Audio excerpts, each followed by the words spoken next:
రేవంత్ రెడ్డి ప్రభుత్వం ఒక్కరితో పింఛన్ ఇవ్వలేదు, పింఛన్ ఇచ్చాడు, రుణమాఫీ లేదు, రైతు బంధు లేదు, ఏమి లేదు. తెలుసుడానికి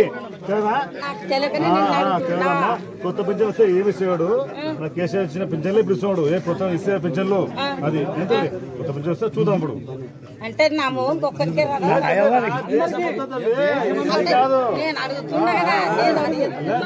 నీకు కాదు ఎవరికి రాలే వాస్తవం మంచిదే. కూలి చేసి బతుకుతున్నాడా లేదా? రోడ్డు మొన్న అసెంబ్లీ మాట్లాడారు రోడ్డు గురించి తెచ్చా మీరు విన్నారా? విన్నాను. ఈ రోడ్డు గురించి రుణమాఫీ గురించి అంతా అడిగాను అసెంబ్లీలో. డబ్బులు లేవు, గవర్నమెంట్ డబ్బులు లేవంటున్నారు. ఏం చదువుతారు మరి? డబ్బులు లేవు కదా అమ్మా. ఇంకోటి మా మీకు పిచ్చి కదా ఏం కదా మీకు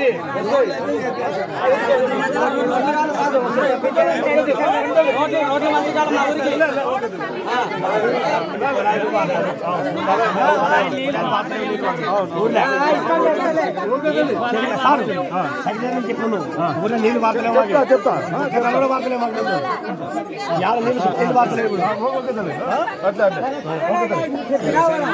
లేవు.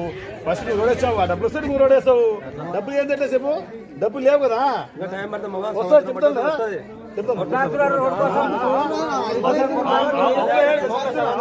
చెప్తాను.